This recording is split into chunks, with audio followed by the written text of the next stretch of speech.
এবং সামনে আমরা দেখতে পাচ্ছি যে হাইকমিশনের কর্মকর্তারা সেখানে উপস্থিত আছেন।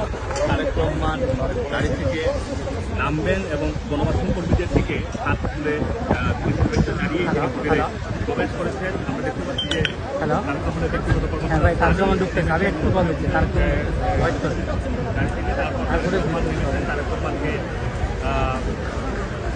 রহমানকে আমরা দেখতে পাচ্ছি যে অভ্যর্থনা জানানো হয়েছে এবং তারেক রহমানের সাথে আমরা কামাল আহমেদকে দেখতে পাচ্ছি। তারেক রহমান গণমাধ্যম কর্মী এবং নেতা কর্মীদের দিকে হাত তুলে ইশারা করলেন এবং অত্যন্ত হাসিখুশিভাবে তিনি হোটেলে প্রবেশ করছেন। আমরা দেখতে পাচ্ছি যে অত্যন্ত হাসিখুশিভাবে তিনি হোটেলে প্রবেশ করছেন।